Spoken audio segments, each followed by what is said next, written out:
Bienvenue à un nouvel épisode de Né pour un gros pain. Encore une fois, on est dans notre série exclusive À qui le vote? Donc, pour ceux qui sont nouveaux à cette série, je vous l'explique brièvement.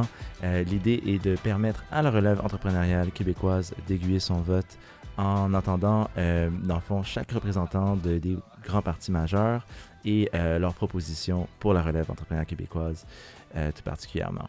Donc aujourd'hui, j'ai le plaisir de recevoir Alexandre Leduc de la formation Québec solidaire. Donc merci de te joindre à nous. Merci de l'invitation. Ça fait plaisir. Et pour ce faire, je suis moi-même Louis, l'hôte de Né pour un gros pain, mais également le producteur et président de Studio Machiavel, l'agence marketing vidéo pour Mouton Noir. Donc sans plus tarder, on va commencer avec une première question qui est bien typique au podcast. Et quel genre de pain, toi? Quel type de pain es-tu, Alexandre? Mon Dieu, ça dépend des jours. J'oserais même dire que ça va dépendre des phases de ma vie, mais s'il faut résumer et n'en choisir qu'un seul, c'est toujours ça le défi. J'aime bien un bon petit pain de ciabatta aux olives. Aux olives, nice. Et j'aime bien ce petit pain-là avec un burger. OK. Un burger, ouais. Petit pain de ciabatta aux olives là, sur le barbecue, recto verso. Une petite galette végé, si possible. Ouais, c'est vrai, en plus, on a des options. Ouais, c'est ça. Puis je trouve avec un petit peu de mayonnaise, petite moutarde au miel. Voilà, on est dans du bonheur. En plus, on est autour de l'heure du midi, là. C'est cruel ce que tu nous fais là. Super. Ben, on va aussi aller tout de suite dans la prochaine section. Donc, on veut te donner l'occasion de présenter un petit peu ta formation et pourquoi on aurait voté pour Québec solidaire. Donc, tu vas entendre le décompte de Karim. Québec solidaire, c'est un parti politique qui fait de la transition énergétique le cadre d'analyse générale de sa lecture de la société québécoise. Il faut sortir des hydrocarbures, il faut arriver rapidement à une baisse importante des GES au Québec. Pour s'y prendre, il faut des actions concrètes, il faut investir massivement, il faut faire ce tournant-là rapidement. On veut léguer une société juste à notre jeunesse, mais on veut aussi construire une société juste pour tous les âges de la société, notamment les personnes âgées. C'est pour ça qu'il faut réaliser rapidement le virage des soins à domicile au Québec. Et si on est capable de construire donc cette alliance entre les jeunes et les moins jeunes, on va réussir à avoir une belle société. Super. Ça passe vite, 45 ça secondes. Passe vite, hein? Mais t'as bien fait ça, c'est excellent, merci. Je pense. Donc, justement, on va assez vite rentrer dans le sujet aussi. Donc, on a une première section. Donc, je laisse Karim en faire l'introduction.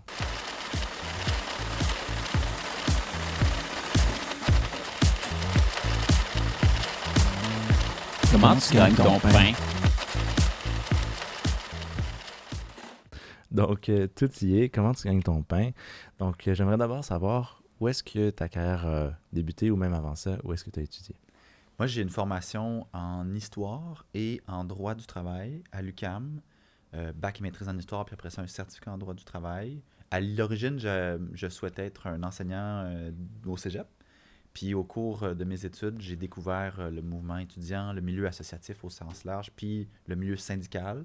Et puis ça m'a attrapé de manière amoureuse en quelque sorte. Je suis tombé en amour avec ce milieu-là, puis je me suis donc dirigé dans le milieu syndical. J'ai fait toutes sortes de boulots, autant recruteurs, donc ceux qui font signer des cartes pour créer des syndicats, autant les conseillers syndicaux qui aident avec les salariés à préparer les assemblées, à défendre leurs droits, etc. Puis à la fin, juste avant d'être élu, j'étais un conseiller à la recherche, à la FTQ. Donc ça, c'est les gens qui vont préparer les argumentaires, notamment par exemple sur le salaire minimum, qui vont accompagner le président dans les commissions parlementaires, préparer son discours, préparer les mémoires que la FTQ dépose sur XY projet de loi, puis il en dépose quand même plusieurs, les centrales syndicales, sur plein de sujets. Donc c'est un peu ça qui m'a amené à m'intéresser dans le fond à la chose publique. Puis tout au long de ma jeunesse, j'ai toujours été membre de Québec solidaire dès sa fondation en 2006, impliqué dans l'association locale ici dans Hochelaga-Maisonneuve. Puis est arrivé 2012, où là, j'avais envie d'avoir un rôle encore plus important dans cette aventure politique-là. L'idée de rester chez moi puis de rien faire devant les injustices sociales, devant la planète qui s'enlignait pas dans un bon sens. C'était pas possible dans mes trips là, de rester chez nous. Fait que je dis, je vais aller essayer de changer les choses. Fait que première candidature en 2012, j'avais 28 ans. J'étais arrivé bon deuxième dans le quartier.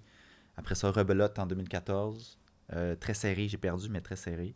Puis 2018, ma troisième tentative a été la bonne. élection avec une large majorité dans le quartier. J'étais très, très honoré de la grosse confiance que j'avais reçue. Et puis voilà, une nouvelle tentative encore cette année, là, ma 4e campagne en 2022. Puis c'est la première fois, dans le fond, que j'ai à défendre un bilan local, vu que c'était moi qui étais le député depuis les 4 dernières années. Fait que c'est une campagne très différente.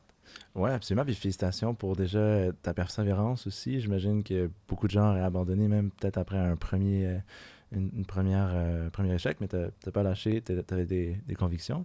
D'ailleurs, justement, bilan, est-ce que tu es satisfait du bilan que tu as fait pendant les 4 dernières années?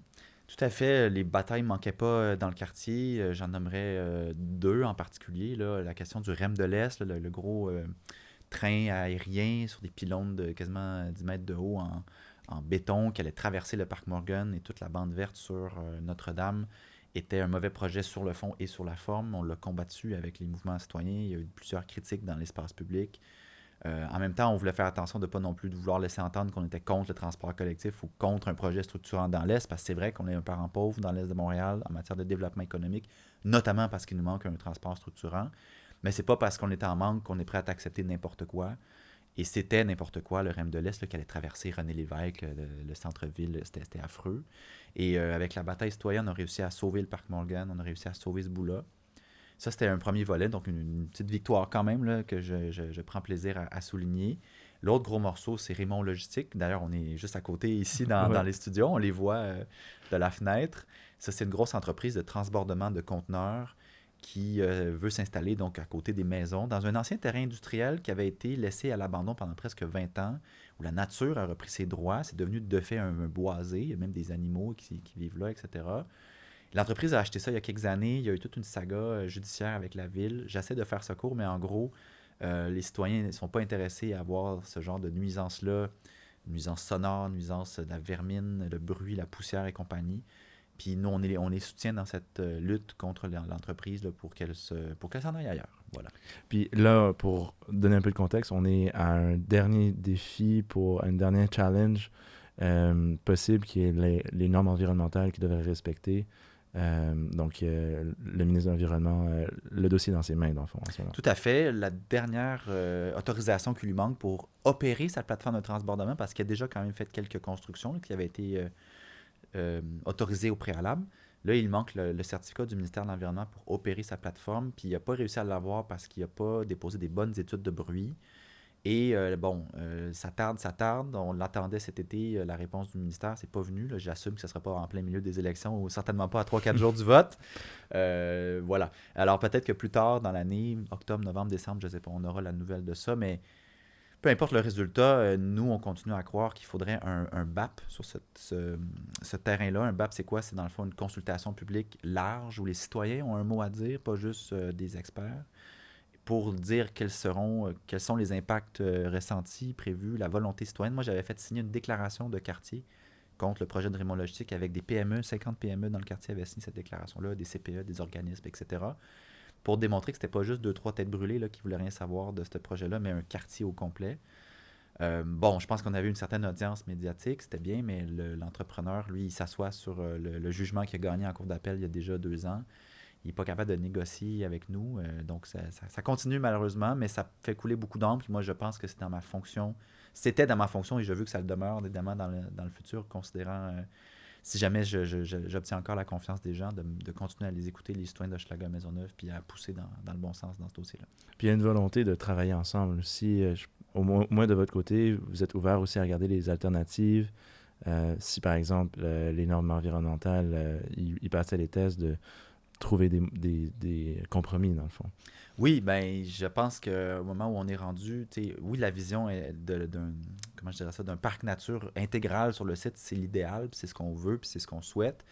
Après ça, on est pragmatique, là, on va négocier, on va aller le plus loin qu'on est capable d'aller. Comme je viens du milieu syndical, on ne gagne pas toujours toutes les batailles dans les conventions collectives. Des fois, tu fais un compromis, tu atterris en quelque part. C'est un peu la même chose, hein.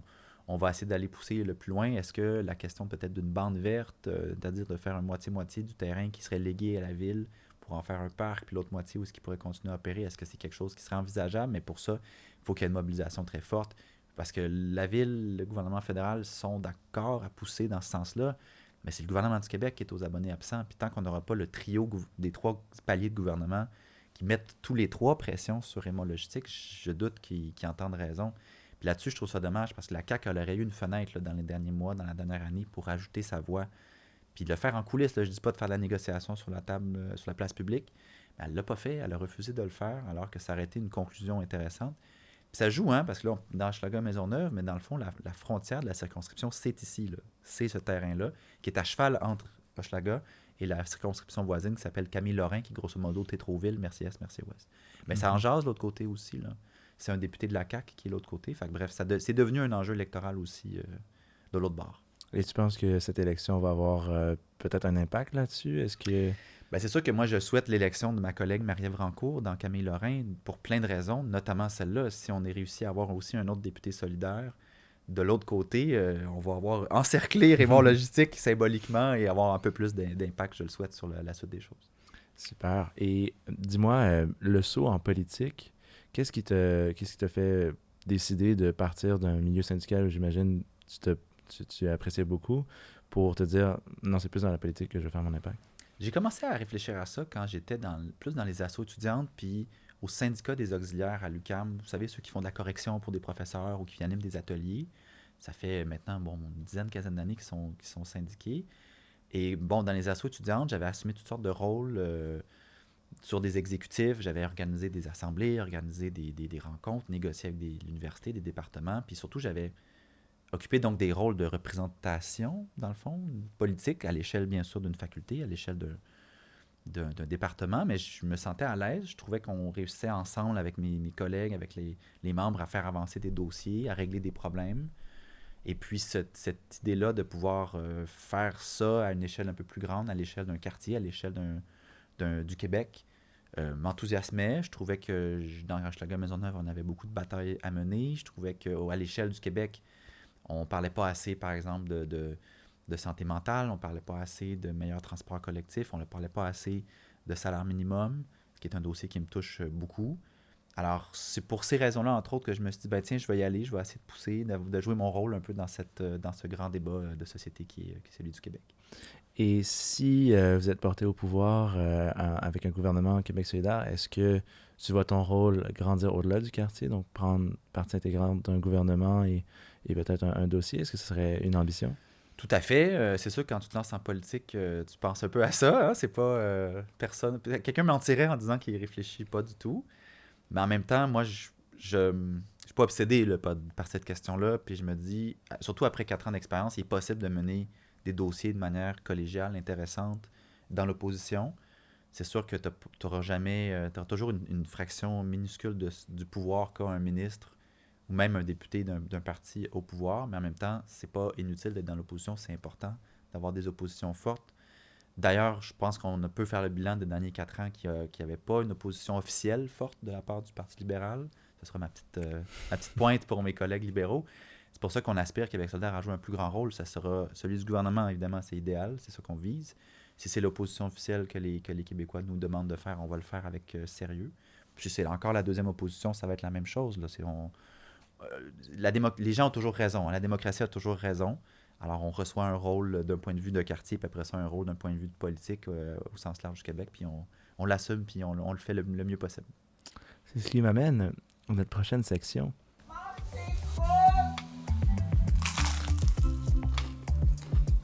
Tu manges des crocs.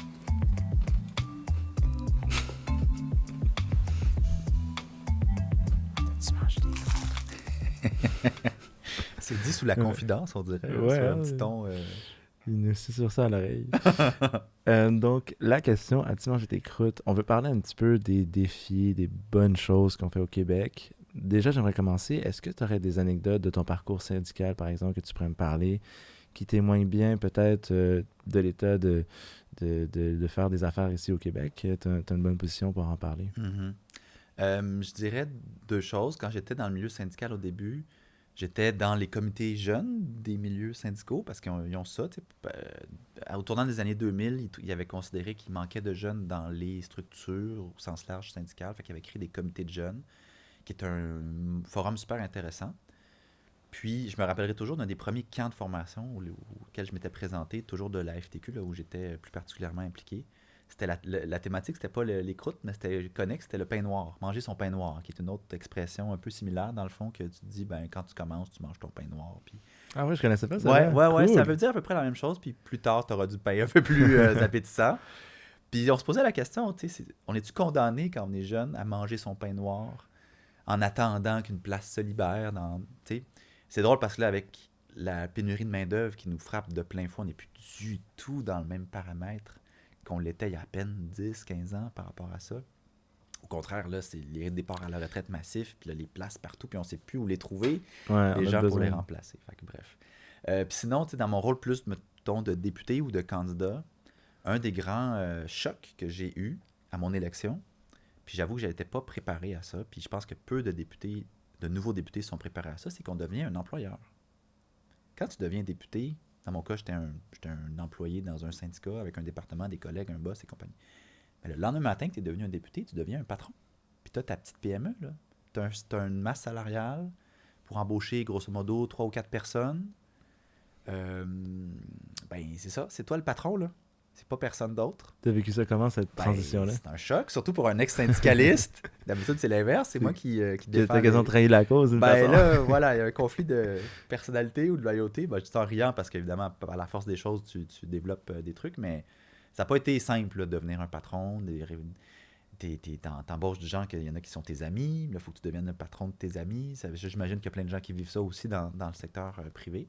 Est-ce que tu as développé de l'empathie pour les patrons à en être un toi-même, voir certains défis que tu n'avais pas vus jusque-là? Ben, je dis pas que j'avais pas d'empathie non plus avant, mais c'est sûr que d'occuper ce rôle-là, ça fait réfléchir certainement à plusieurs choses. Puis dans le fond, c'est drôle parce que quand on a terminé la législature, on avait une discussion de caucus là, à Québec solidaire. On est 10 députés. On était 10 députés. Puis on faisait la liste de qu'est-ce qu'on devrait faire pour aider les prochains qui vont potentiellement nous rejoindre dans la prochaine législature. Puis moi, la première chose, j'ai dit une formation sur la gestion des ressources humaines. Ah ouais, Parce qu'on n'est pas prêt. Je pense que dans les 10 députés qu'on était, il y avait juste ma collègue Rouba Gazal qui avait été cadre dans une usine. Elle faisait des ressources humaines puis un peu de développement santé, sécurité puis environnement, je pense. Mais elle était cadre, elle supervisait donc des employés. Fait que quand elle est devenue députée, ce volet-là, elle a plutôt bien fait sa transition. Mais pour tous les autres, on avait une ex-enseignante, une ex-chercheur à l'université, moi un ex-syndicaliste, un ex-prof de cégep. On n'avait pas d'expérience d'être patron du tout. Fait que c'est ça. Petit mémo qu'on a laissé là, pour la postérité, la prochaine gang, là, faire une petite formation en début de mandat pour pas parce que c'est pas mal passé. Là. Mhm. C'est juste que tu arrives dans cette situation-là du jour au lendemain.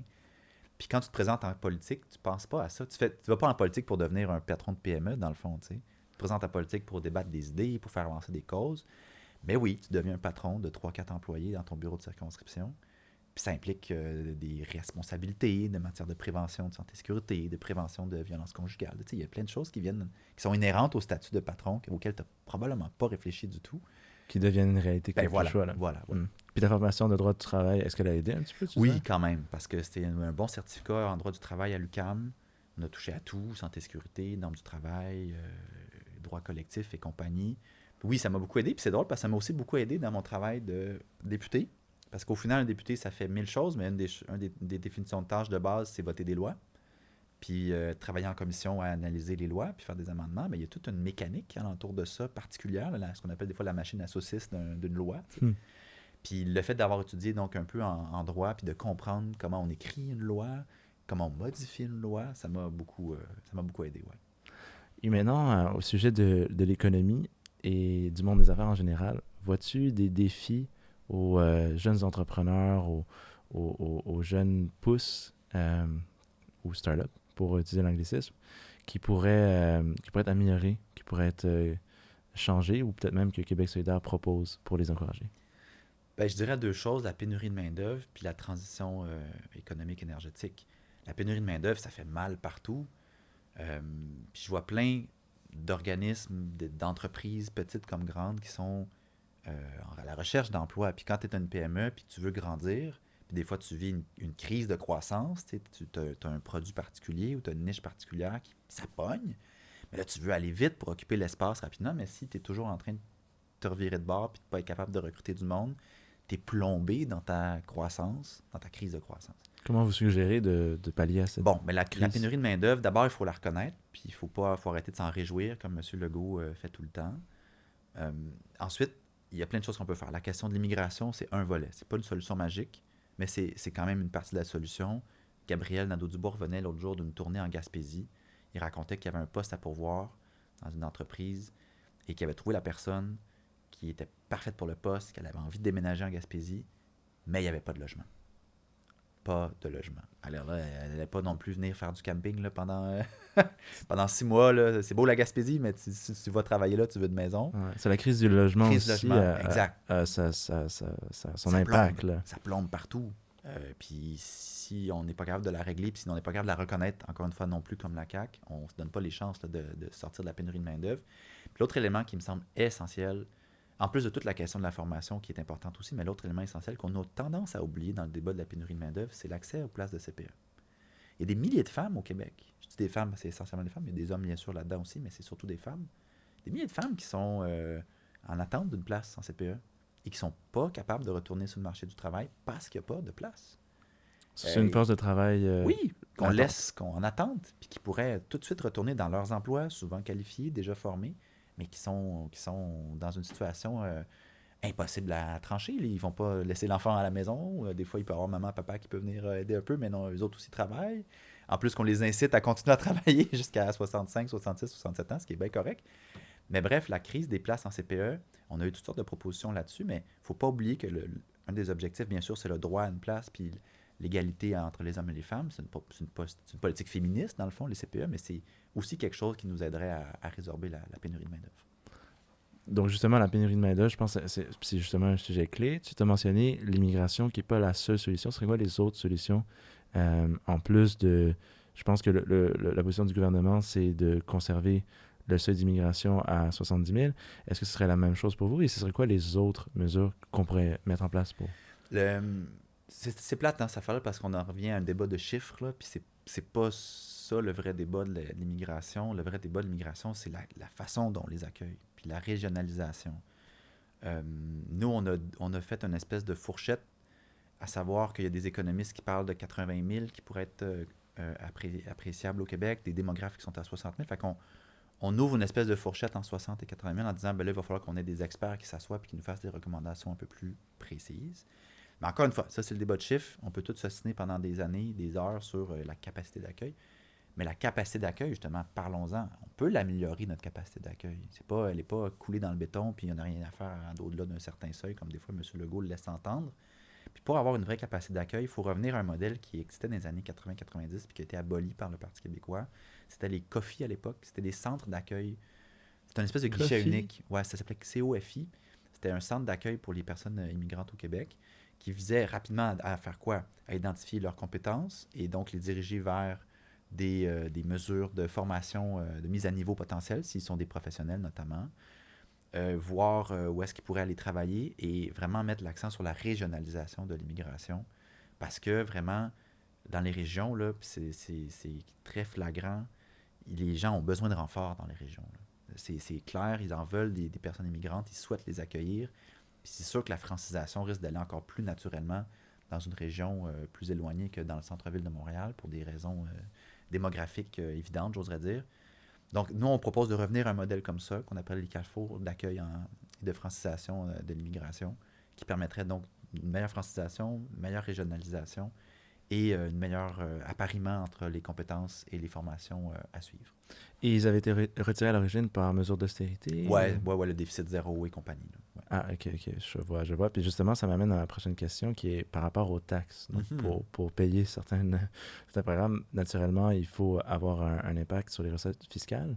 Pour régler la situation économique précaire en ce moment, ou du moins y pallier, l'inflation entre autres, vous proposez plus ou moins de taxes?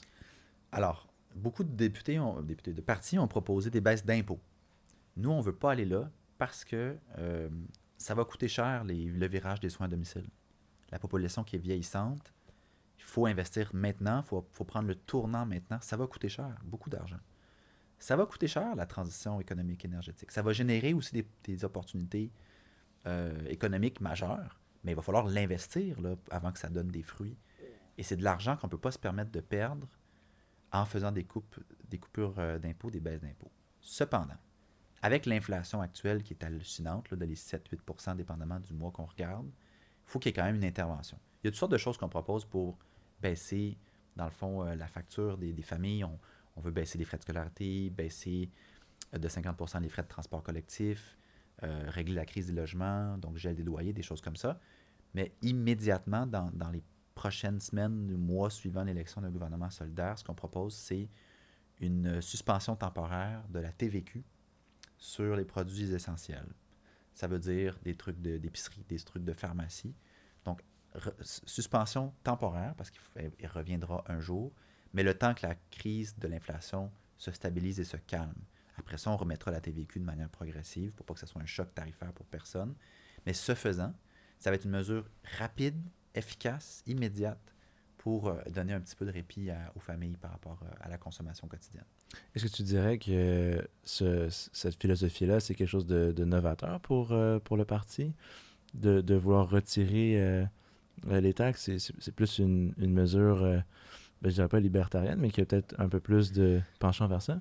On s'est fait accuser par des gens de ne pas être aussi à gauche que le Parti québécois qui proposait des baisses d'impôts pour les moins nantis.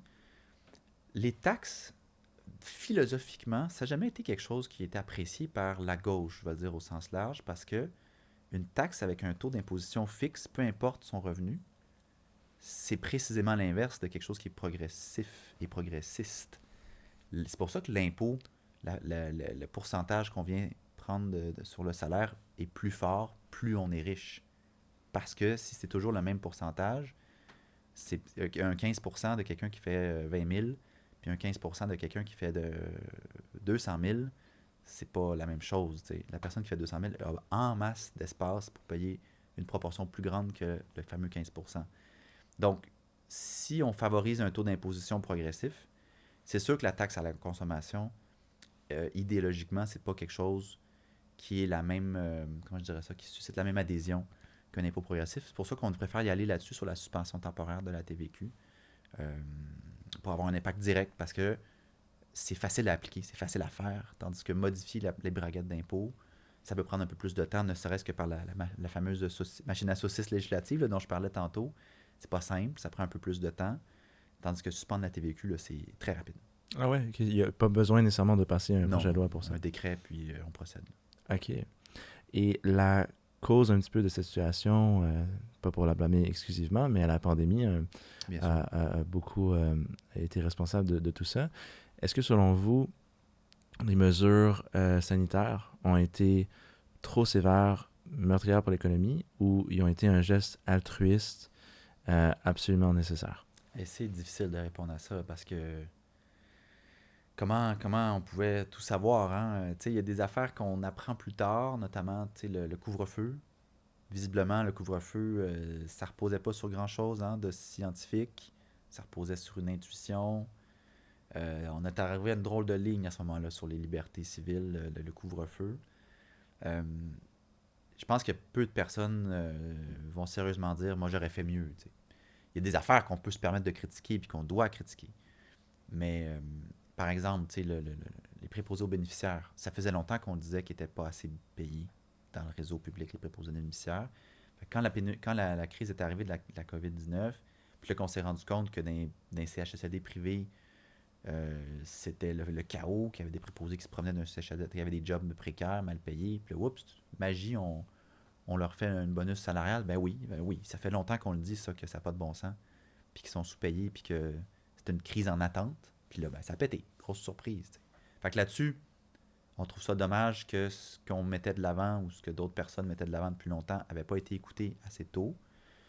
Mais après ça, on ne connaissait pas le virus, on ne savait pas trop les variants, ça allait de tout. Puis à un moment donné, il faut faire confiance à la santé publique. C'est pas parfait, la santé publique.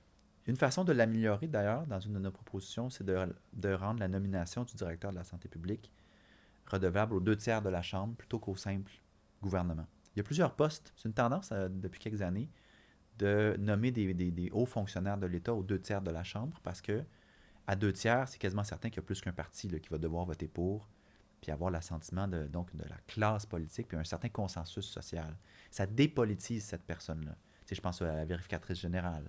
Maintenant, le directeur ou la directrice de la SQ est nommé aux 2 tiers, de l'UPAC également, le DPCP également. Alors nous, on dit, ben, même logique. DPCP qui est le DPCP, c'est la directeur direction des des poursuites criminelles et pénales, exactement. Pour faire en sorte que ce n'est pas le ministre de la Justice qui décide si on poursuit ou pas telle ou telle personne. Il y a une personne qui fait l'analyse objective de chaque dossier puis qui décide si on poursuit ou pas. Pour dépolitiser donc le ministère de la Justice, puis ça a quand même bien fonctionné. Même chose donc pour la santé publique. Le directeur de la santé publique devrait être nommé aux 2 tiers de la Chambre. Puis comme ça, il n'y aurait plus moyen de laisser entendre qu'il est manipulé par le premier ministre pour X ou Y dossier. Pour, encore une fois, raviver l'économie, est-ce qu'on suggère plus d'intervention de l'État ou plus un laisser-faire? Je donne un exemple d'intervention, par contre, de l'État pour être plus spécifique, le panier bleu. Est-ce que c'est au gouvernement de présenter une initiative comme ça ou au secteur privé, comme beaucoup critiquent le gouvernement, par exemple, de s'être mêlé de quelque chose qui ne regarde pas, si on prend le mot? Mais à Québec solidaire, on croit fondamentalement à une économie mixte, où il y a une large place à l'économie privée, en particulier les PME, mais aussi à des grandes entreprises dans plusieurs secteurs. Mais on croit aussi à une place importante à l'État. D'abord, évidemment, dans les services publics, santé, éducation. Par définition, la santé, il y a quelque chose de malsain de croire qu'on peut faire du profit dans la santé. Ça implique que tu as avantage à ce que les gens soient malades, ce qui est une drôle de logique. Mais donc, tu sais, pas de privé en santé, pas de privé en éducation, pour nous, c'est très clair. Maintenant, tu sais, quand on parle de transition énergétique, transition économique, baisser les GES, visiblement, le laisser-faire ne fonctionne pas, là. On s'envoie directement dans le mur. Puis les conséquences vont être catastrophiques. On commence à en vivre des conséquences moins drôles, les inondations, les pluies torrentielles qu'on a eues à Montréal il y a 2 semaines. On voit le Pakistan qui est complètement ravagé par les inondations également. Ça va se multiplier, là. Et ça coûte cher aussi, là, ces affaires-là. Donc, si on laisse l'état de fait continuer, qui visiblement nous mène droit à un échec climatique, ben c'est pas une bonne idée. Alors, nous, on pense que l'État a un rôle à jouer pour opérer un virage. Je donne un exemple sur les voitures, par exemple. Oui, on veut faire une taxe pour les voitures polluantes. C'est certainement pas des taxes partout comme M. Legault le laisse entendre. C'est vraiment certains modèles en particulier. Mais cette taxe-là sur les voitures polluantes, d'une part, c'est pas que tu n'as plus le droit de les acheter. Là. On n'est pas en train de dire que l'État va contrôler ce que tu achètes ou pas, mais on est en train de dire que socialement, on trouve que tel modèle, dans tel contexte, parce qu'on met des exceptions, bien sûr, pour les familles puis pour certaines régions éloignées. Ces modèles-là seraient, par exemple, des modèles qui ne touchent pas les familles. Donc, une minivan, est-ce qu'elle pourrait se trouver là-dedans? Exact. Vous avez tout compris. On peut se dire que socialement, s'acheter un Hummer à Montréal, ça sert à rien. T'sais. C'est un choix personnel, mais qui a une conséquence environnementale parce que c'est beaucoup plus polluant. En plus d'être très dur à parker aussi. Oui, ben ça regarde évidemment la personne qui le conduit, mais on a le choix, on a le droit de dire que sur tel modèle, on met une surtaxe et que cette surtaxe-là va aider à financer les bonus qu'on donne aux gens qui veulent s'acheter une voiture électrique. Ben ça, c'est un autre enjeu. T'sais. La voiture électrique, c'est pas le remède miracle. Le transport collectif, c'est là où il faut investir, mais quand même, pour les gens qui ont besoin d'une voiture, la voiture électrique est un outil intéressant, mais on a des listes d'attente de 1 an et demi, 2 ans au Québec. Pourquoi? Parce qu'on n'a pas des normes assez sévères. Le constructeur automobile, il regarde les législatures là, en Amérique du Nord, puis les législatures qui ont une réglementation plus sévère sur le nombre de voitures électriques vendues, ben, ils envoient ces voitures-là d'abord. Alors, si on met des réglementations plus sévères sur le nombre de voitures électriques vendues ici au Québec, c'est sûr qu'on va avoir notre quota plus élevé et qu'on aura accès à ces voitures-là plus rapidement. Les critiques diront que les manufacturiers sont déjà en train de faire un virage électrique important, mais ils ne sont pas capables, ils n'ont pas les capacités pour plusieurs raisons, mais entre autres de mauvaises décisions au début de la pandémie qui prévoyaient vendre beaucoup moins de véhicules, et ça a été complètement l'inverse, et la crise des microprocesseurs qui sont absents. Est-ce qu'on ne se dirige pas vers un mur? Même Elon Musk, je pense, récemment disait que si on pousse trop de mesures pour les voitures électriques, on tuerait l'économie. Oui, j'ai entendu ça. Marché. Encore une fois, comme je vous dis, la voiture électrique, c'est pas le remède miracle. Si on remplace toutes les voitures actuellement à essence par toutes des voitures électriques, il y aura autant de trafic, on n'aura rien réglé. C'est le transport collectif sur lequel il faut miser davantage. Il faut faire tout en notre pouvoir pour que une majorité de personnes, ou en tout cas le plus grand nombre de personnes possible, délaissent l'auto solo, qu'elle soit électrique ou pas. Puis quand on a dit ça, après ça, il faut reconnaître que certaines personnes ont quand même besoin d'une voiture pour toutes sortes de raisons. Après ça, est-ce qu'on mise sur une flotte d'autopartage, par exemple? Est-ce qu'on a tous besoin d'avoir notre auto dans notre voiture, dans notre garage? Il y en a que oui. Puis on ne changera pas ça, puis on ne veut pas commencer à interdire à quiconque de posséder sa voiture. C'est pas là du tout qu'on s'en va. Mais il va falloir qu'on prenne des décisions collectives parce que les transports, c'est le plus grand émetteur de GS au Québec et c'est le domaine qui a pas réussi à réduire sa consommation. Tu sais, il y a eu des efforts qui ont été faits dans le milieu industriel, il y a des efforts qui ont été faits dans le milieu de l'agriculture, de réduction de GES, puis des efforts appréciables. Est-ce qu'ils peuvent en faire d'autres? Oui. Puis on va les aider, puis le gouvernement va investir pour les aider. Mais c'est vraiment sur le transport que le gros morceau a presque pas bougé, voire s'est empiré. Alors, si on ne fait pas un virage important avec une offre de transport collectif importante, on ne réussira pas là, la bataille de la crise climatique. Là. Puis moi, je refuse qu'on baisse pavillon, au contraire. Non, absolument, absolument. Je pense que c'est un enjeu qui touche toutes les générations. Clairement. Qui prend sa part dans le débat politique en ce moment, justement. Entre culture et économie, malheureusement, il faut faire un choix entre les deux dans plusieurs cas. Je prends par exemple le projet de loi 96 du gouvernement en place. Quel choix vous faites entre l'un et l'autre lorsque, inévitablement, un va avoir une conséquence sur l'autre? Je sais pas trop si, personnellement, j'embarque dans cette espèce de choix à faire, dans le sens où c'est pas d'hier que on nous dit que si on insiste trop sur la langue française, les entreprises vont quitter et puis ça va être un chaos. Tu sais, je veux dire, j'ai étudié donc en histoire, je me rappelle des années 70, je me rappelle de menaces qu'il y avait si le PQ était élu, si on faisait un référendum, si on faisait la loi 101. Tu sais. On parle aussi exactement de la loi 101. J'entends beaucoup que apparemment il y a eu un exode pendant les années 80 de cerveaux d'entreprises internationales. Est-ce que... Ben, c'est pas... Il y en a qui disent ça, il y en a qui ont spiné ça aussi, il y en a qui ont exagéré ça. La loi 101, ça a aussi amené la paix linguistique au Québec. Je veux dire, ça se pitchait des chaises là, dans les commissions scolaires à Saint-Léonard, ici, là, pas très loin, dans les années 70, sur la langue, puis plein de gouvernements s'étaient pété la gueule sur différentes façons. La loi 101, ça a amené la paix linguistique pour plusieurs décennies. Il fallait la mettre à jour. Pourquoi? Parce que il y a aussi un droit de travailler en français, un droit collectif de travailler en français. Et c'est pas un droit qui est facile à tous les jours pour tout le monde. J'ai un ami dans le quartier ici, un ancien collègue du mouvement étudiant, qui travaille dans une entreprise plus en service conseil. Puis c'est une entreprise qui a des services ici, mais qui est basée à Toronto. Ces réunions là, sont toutes en anglais. Puis c'est supposé être une entreprise dite bilingue qui offre des services en français au Québec, mais ça se passe tout le temps en anglais. Il est où, lui, son droit de travailler en français? Il travaille au Québec. Donc, ce volet-là aussi, je trouve qu'on ne regarde pas souvent. Puis quand on parle aussi de pénurie de main-d'œuvre, puis d'acquis de connaissances, de compétences, mais parler français, c'est une compétence également. Et si on veut avoir une société, la seule société francophone en Amérique du Nord, complètement francophone, ben, il va falloir qu'on soit sérieux dans cette approche-là, puis qu'on adopte des trucs. Est-ce que la loi 96 était parfaite? Non. On a voté pour, mais c'était pas avec un gros enthousiasme, notamment sur l'aspect du 6 mois des immigrants qui doivent parler français. On trouvait ça nettement exagéré. On aurait voulu qu'il y ait des avancées importantes pour les langues autochtones. Le ministre Jean Barrette a complètement fermé la porte à quelconque proposition à ce sujet-là dans le cadre de la loi 96. Mais au final, il y avait quand même des avancées. Davantage d'entreprises allaient être assujetties à la loi 101. La francisation obtenait des subsides plus grands. Moi, j'y voyais quand même une avancée intéressante.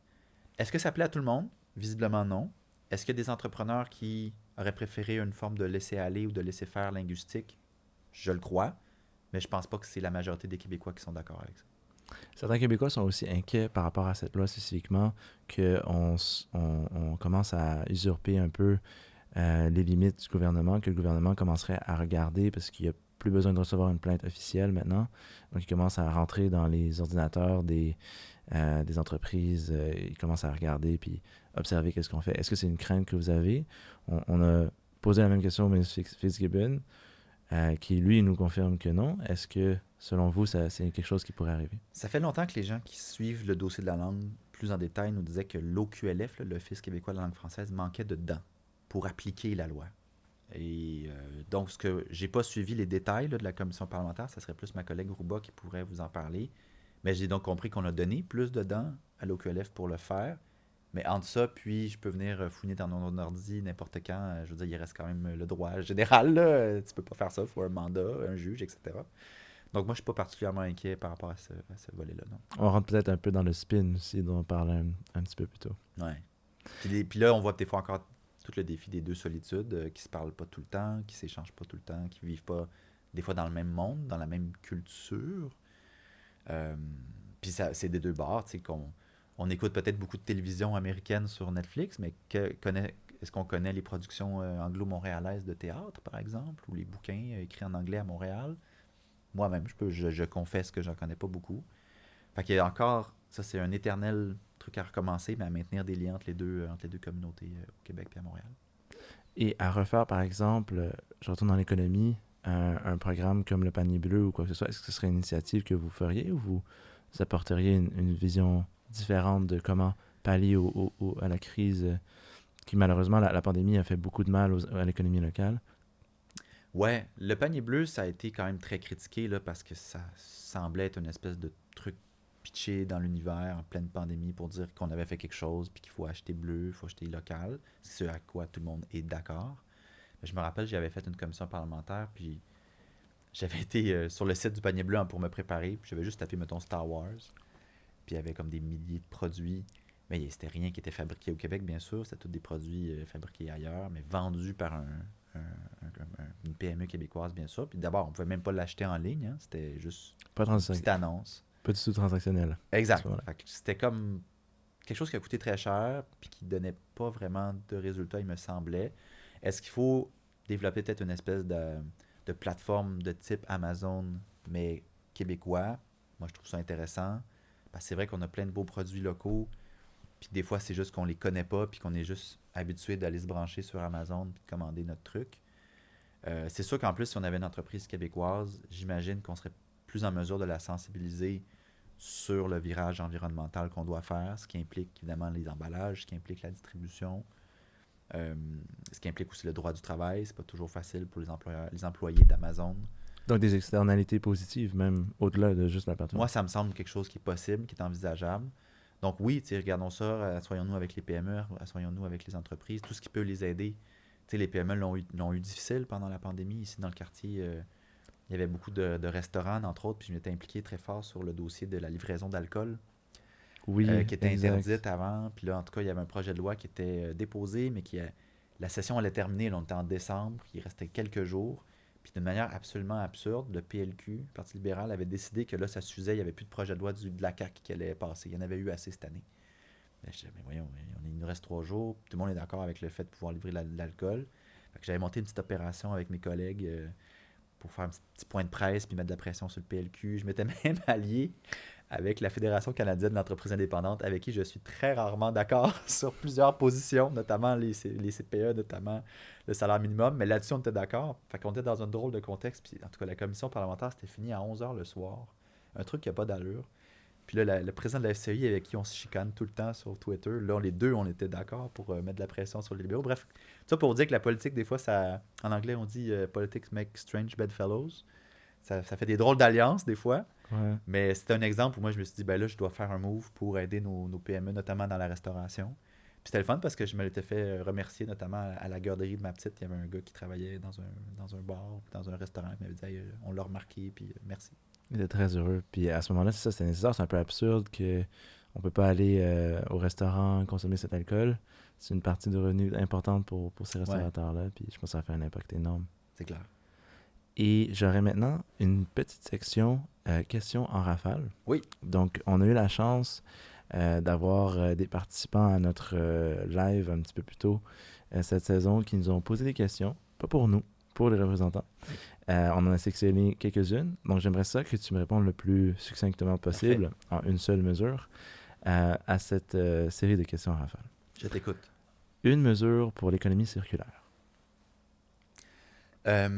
L'imposition d'un quota d'aliments locaux dans les institutions publiques du Québec, CHSLD, hôpitaux, CPE, écoles, 70% des aliments doivent être achetés localement. Une mesure pour aider la santé mentale des entrepreneurs. L'embauche de 900 psychologues dans le réseau public en rehaussant leur salaire pour faire diminuer rapidement la liste d'attente. Une mesure pour aider l'environnement, faire face à la crise climatique sans faire payer les citoyens. La baisse de la passe d'autobus de 50%. Ça, en plus, c'est l'inverse même. C'est l'inverse, ouais, c'est ça, exact. J'allais dire ça. Une mesure pour plus d'autonomie face au fédéral. L'indépendance du Québec. Exact. Donc, ça, je voulais aussi toucher par rapport à ça plus spécifiquement. Donc, c'est une des convictions aussi du parti. Est-ce que vous prévoyez rentrer là-dedans dès le début de votre mandat ou c'est quelque chose que vous prévoyez plus à long terme? Dans le fond, oui, à Québec solidaire, on est un parti indépendantiste dès le départ. Moi, c'est une des choses qui m'anime dans ma conviction. Sol Zanetti aussi, l'ancien chef d'Option nationale, pour ceux qui s'en rappellent, et qui est un député avec nous. À Québec solidaire, on propose une autre formule que le référendum classique, dans le sens où, dès le début du mandat, on met sur pied ce qu'on appelle une assemblée constituante. Ça, en gros, c'est des gens qui vont être élus un peu partout au Québec pour préparer un projet de constitution, en définir les grandes valeurs du Québec, à quoi va ressembler l'État, ça sera quoi ses institutions, son fonctionnement, etc. Et une fois qu'on a tout rédigé ça avec l'Assemblée constituante, dans laquelle les élus de l'Assemblée nationale ne participent pas du tout, là, il y a une scission entre les deux, une distance, mais une fois qu'on a tout ça, on a un peu en anglais, on dit le blueprint, là, le bleu, le plan, l'échafaudage du pays à venir, et c'est là-dessus qu'on vote. C'est là-dessus qu'on a un référendum. Acceptez-vous ce projet de constitution? Et si oui, bien évidemment, ça devient la constitution du nouveau pays du Québec. Et ça se ferait dans l'espace de 4 ans? Oui, exact. Et vous pensez à travers ça aller chercher un petit peu plus l'acceptabilité sociale? J'imagine que c'est l'idée derrière. Oui, exact. Puis ça, dans le fond, faire reculer la peur de l'inconnu. Hein? C'est beaucoup ça qui motivait des gens à voter non dans les 2 précédents référendums, sachant pas trop à quoi ça va ressembler, comment ça va fonctionner. Tout est écrit, là, tout est clair. On l'a discuté ensemble. On s'est entendu là-dessus. On a fait des compromis. Et c'est là-dessus, c'est ce plan-là qu'on va mettre en pratique et qu'on espère de rallier les gens à l'entour. Donc une approche différente, rafraîchie sur ce qui a été fait dans le passé. On ne refait pas la même chose pour arriver potentiellement au même résultat. Exact. Puis dans cette assemblée constituante-là, il y aura des sièges réservés pour les Premières Nations du Québec, pour être certain d'avoir évidemment leur voix dans ce processus. Face, par exemple, à un parti comme le Parti québécois qui lui aussi propose l'indépendance du Québec, comment vous différenciez à l'instar contrairement? Je pense que les deux, on est motivés par le même désir d'avoir le peuple québécois qui se déploie à l'international puis qui mette de son destin. Là-dessus, à une virgule près ou deux, là, on est dans la même logique. Mais le Parti québécois reprend dans le fond le même modèle qu'il avait utilisé dans le passé, qui n'était pas nécessairement un mauvais modèle, mais qui, force est de constater, n'a pas fonctionné. Alors nous, on arrive avec une approche différente.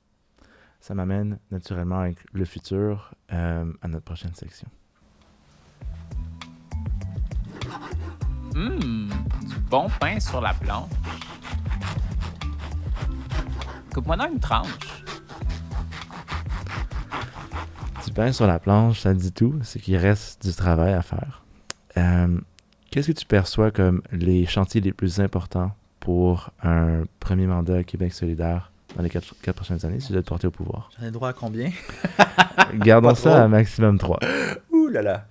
Le chantier de la famille, de l'accès aux places de CPE me semble essentiel, me semble incontournable pour le droit des femmes, pour la relance de la pénurie de main-d'œuvre et compagnie, pour le bien-être de nos tout-petits. Le chantier du droit au logement aussi, de la crise du logement est majeur. Il faut construire plus de logements sociaux. Il faut faire le ménage dans les hausses folles de tarifs, faire le ménage dans les rénovictions. On parlait de d'avoir un registre aussi. Oui, registre des loyers, exactement. Parce que c'est là que les hausses sont les plus fortes. Hein, c'est quand il y a un nouveau locataire qui arrive. Parce que quand tu es le même locataire, la régie là, met un pourcentage, puis ça se négocie, etc. Puis quand tu pars, il n'y a rien qui empêche ton proprio de doubler le loyer s'il veut. Moi, quand je suis arrivé dans le quartier ici, on était dans un 8,5 en 2007, on payait 800 $. Wow! Puis on trouvait ça cher. Parce que ceux qui étaient là avant nous avaient payé 600. Wow! Puis là, il n'y avait eu pas vraiment de réno, là. Mais si on avait eu un registre de loyer, j'aurais su qu'ils payaient 600 avant nous autres. Puis on aurait négocié peut-être une augmentation, mais on n'aurait pas eu un 200 $ d'augmentation pour absolument rien. Fait que ce genre de mesures-là, ça fait longtemps que c'est réclamé. Ça a déjà été dans la plateforme du PQ, ils ne l'ont pas fait. Le PLQ l'a même envisagé un certain temps.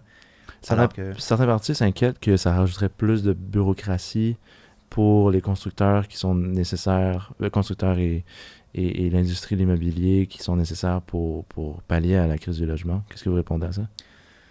Ben, c'est-tu démontré, là? C'est une inquiétude, d'accord, mais par rapport au fait qu'il y a des hausses de loyer complètement hallucinantes, qu'on a perdu le contrôle sur le marché du locatif, que ça met des gens à la rue, que ça génère de l'itinérance. Je veux dire, les problèmes sont infiniment plus sérieux, je trouve, réels actuellement que les potentielles inquiétudes. Puis comme dans bien des dossiers, si on met une mesure en place, puis que finalement il y a un effet qu'on n'avait pas prévu, ben là, on s'y penchera puis on trouvera des solutions. Mais ouais, ça me semble un incontournable, la crise du logement. Puis pour répondre, on a déjà le droit à trois, hein, Oui, tu m'avais exact, dit. c'est ça. On n'oublie pas. Ben, c'est la transition économique, la transition énergétique, c'est un essentiel. Les transports collectifs, la réduction des GES, l'implication des travailleurs dans le processus, l'implication des régions. On veut créer des conseils de région pour les réductions de cibles de GES.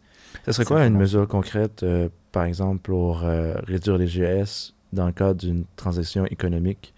Est-ce que ça serait par l'encouragement de plus d'entreprises, meilleur financement, subvention? Oui, il y a des financements. Nous, on veut faire ça fait longtemps qu'on n'a pas eu au Québec une vraie politique industrielle.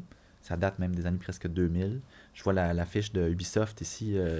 La politique industrielle sur le jeu vidéo, c'est une des dernières grosses politiques industrielles qu'on a connues. Puis depuis ce temps-là, c'est souvent des petits investissements à la pièce, puis il n'y a pas de pensée alentour de l'investissement du ministère de l'Économie ou d'Investissement Québec. Puis on veut faire une politique industrielle alentour de la transition énergétique, justement, pour avoir une vision à moyen long terme de quelle filière économique on veut développer. Par exemple, la question de la recyclage des batteries. Si on est pour avoir plus d'auto électriques, ben, il faudra qu'on ait quelque chose pour pouvoir recycler, réutiliser les batteries au Québec. Puis pour ça, il y a de la place dans l'Est de Montréal pour faire ça. Mais il faut qu'on décontamine les terrains. Ça aussi, ça fait partie d'une politique industrielle. Un enjeu énorme, exact. Un enjeu énorme. Le transport collectif, si on veut développer l'Est aussi, il faut un transport collectif. Il faut plus de lignes de tramway, de métro, d'autobus. Transport interrégional, on l'oublie souvent, celui-là. Là. Entre les régions, des fois, il y a juste complètement pas d'offres ou genre un passage par jour, ce qui est ridicule. Même Montréal-Québec, c'est vraiment plus ce que c'était là, à l'époque. Donc ça aussi, il faut investir massivement dans le transport parce que, comme je le disais tantôt, c'est le principal morceau de GES qu'on produit au Québec. Est-ce que vous avez l'ambition de projets vraiment révolutionnaires comme un train rapide, des choses comme ça, par exemple, entre Québec et Montréal, ou même, je pense qu'il y avait des projets entre Montréal et Toronto. Windsor, ou des choses comme ça. Moi, je pense que c'est intéressant parce que c'est vrai que c'est là qu'il y a la plus grande concentration de population au Canada puis même aux États-Unis, là, dans cet axe-là. Il faudrait quelque chose de franchement plus efficace. Est-ce que c'est le train rapide? Est-ce que c'est d'autres choses? Moi, je pense que n'importe quel gouvernement, en particulier un gouvernement comme Québec solidaire qui veut mettre l'emphase sur le transport collectif, doit être ouvert à ce genre de mesures-là.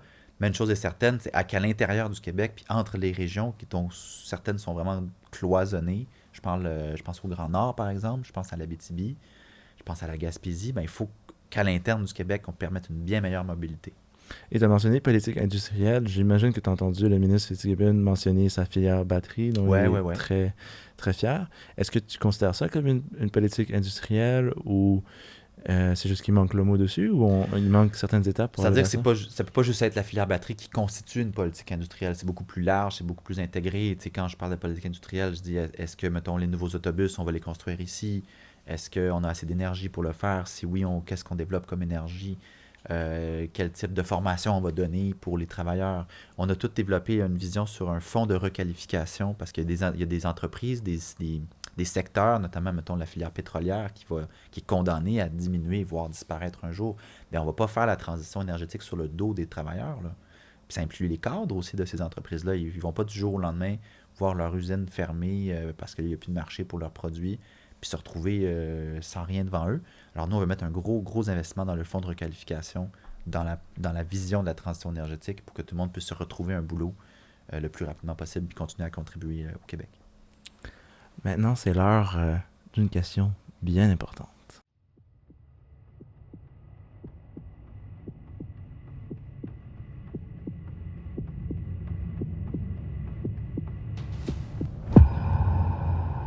La question qui tue.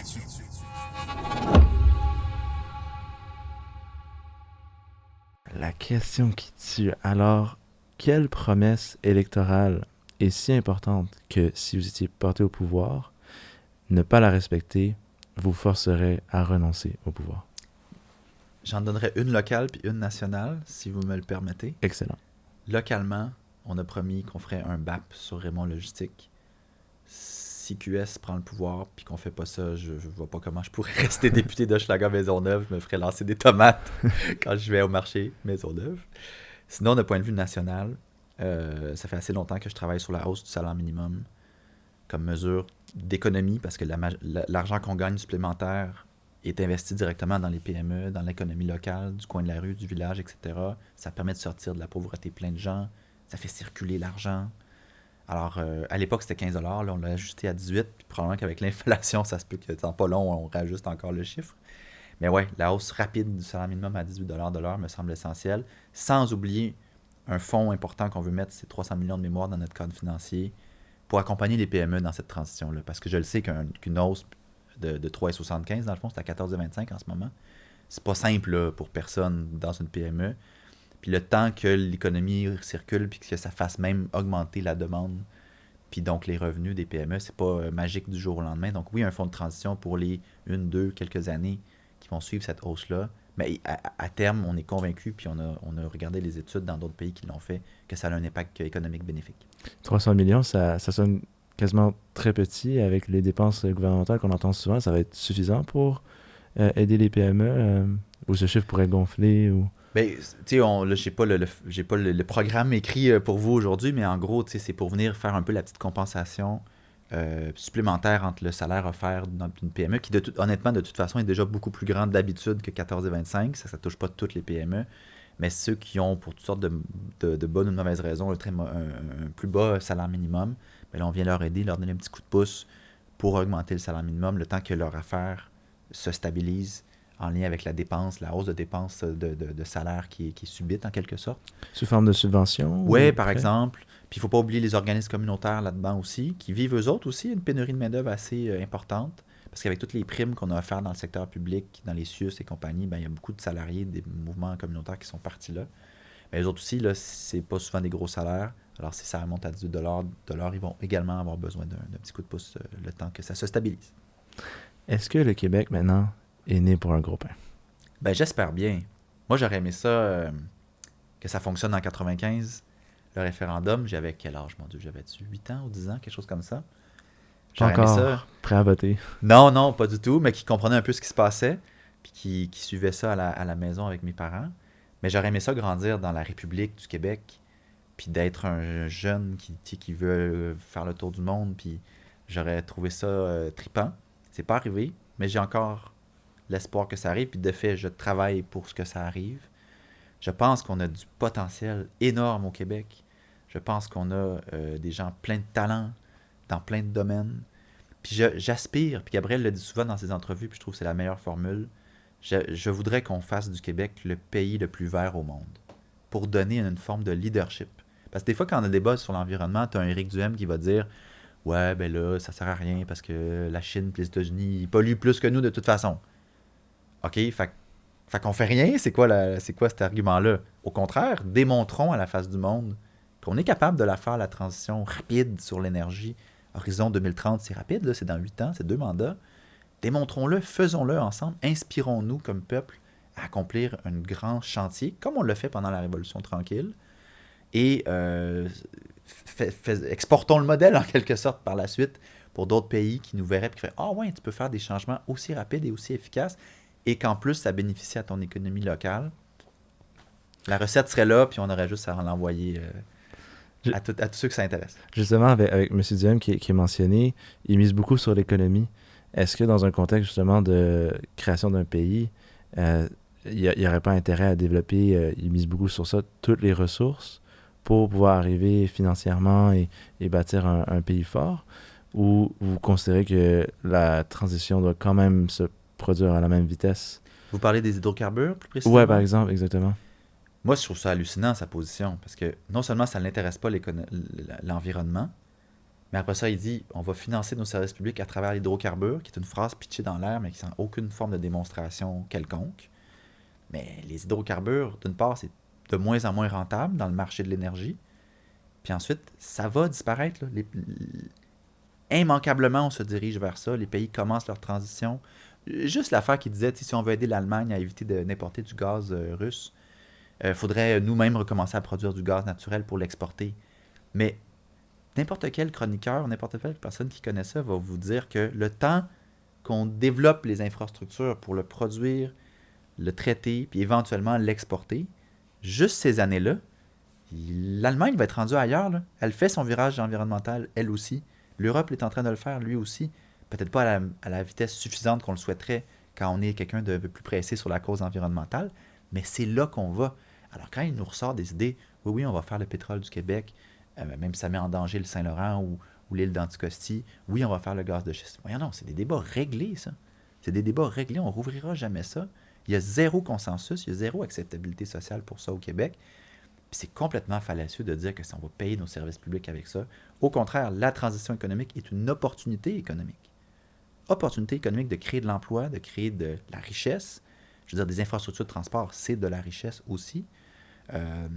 Et de faciliter le mouvement des personnes, le mouvement des produits. C'est un environnement économique que les gens souhaitent d'habitude quand on est en business. Plus les gens ont de la facilité à se déplacer, interagir, plus... Voilà, fait que c'est ça la vision qu'on veut mettre de l'avant. Et ma dernière question, ça serait, est-ce que tu aurais des recommandations de livres qui t'ont mené peut-être à justement t'engager dans la politique, qui t'ont guidé dans ton parcours syndical, qui ont fait de toi l'homme politique que tu es maintenant? Mon Dieu. Donc, des livres que j'aurais lus plus tôt dans ma vie? Ça peut être des livres qui t'ont marqué même récemment. C'est même pas obligé d'être des livres. Maintenant, on adapte la formule de cette question-là. Ça peut être un TED Talk, une vidéo YouTube qui a eu un impact sur nous récemment ou à un point. Là. Je sais pas si tu es beaucoup dans la lecture. Oui, je lis quand même pas mal. Puis je fais des petits résumés des fois de mes lectures sur ma page Facebook. Comme François. Oui, c'est ça. On lit pas exactement les mêmes livres, cela dit. Mais oui, moi, je trouve ça chouette pour vrai que le premier ministre fasse ça. Là. C'est une bonne initiative. Puis, c'est ça, je lis beaucoup québécois. Je lis un peu de tout. Des BD aussi illustrés. Une qui m'a marqué dans les derniers mois, c'était Mégantic. Je pense que ça s'appelle Un train dans la nuit, sur l'accident ferroviaire. Ah ouais, OK. À Mégantic de 2012, 13? Ouais, ça 2013, si je ne me trompe pas. C'était comme un double bouquin. Il y avait une étude, un essai alentour de ça que j'ai pas lu, mais j'en ai entendu des très bons mots.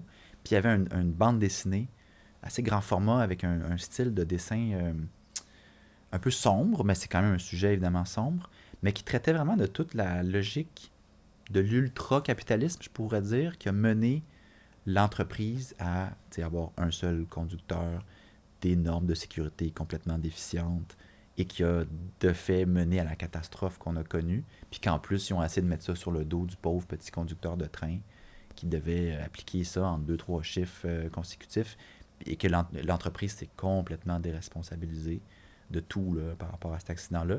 Fait que je trouvais que c'était une belle façon, bien fait, beau aussi, un bel ouvrage, de traiter d'un sujet lourd, difficile, politique, mais avec beaucoup d'humanité. On va s'assurer de l'avoir dans la description pour que les gens qui sont intéressés qui puissent le découvrir. J'aimerais te remercier d'avoir participé au balado, de te prêter au jeu. Je pense que ça montre encore une fois votre dédication à la relève entrepreneuriale québécoise. Donc, merci. Merci de l'invitation. Merci beaucoup. Allez voter surtout. Ça fait plaisir. Exactement. Ça va être justement mon mot de la fin. Je pense que c'est la décision la plus importante que vous avez à faire le 3 octobre. Ou par anticipation, si vous l'avez déjà fait, dépendant de la sortie de cet épisode. Mais je pense que Élection Québec, je le dis à chaque épisode, partit une belle campagne où ils disent on va renverser la tendance, donc renversons la tendance. Et j'espère que tout le public qui nous écoute aujourd'hui va répondre à l'appel le 3 octobre. Donc, sur ce, on regarde un dernier regard à la caméra et je vous dis ciao. Merci d'avoir été des nôtres pour un autre épisode du balado Né pour un gros pain. Comme vous le savez, cet épisode est enregistré au studio Machiavel. Si tu n'as pas peur de déranger ou de défier le statu quo, visite machiavel.com pour voir comment, à travers le marketing vidéo, on peut t'aider à réaliser tes ambitions. Pour nous, on se revoit au prochain épisode. Au revoir.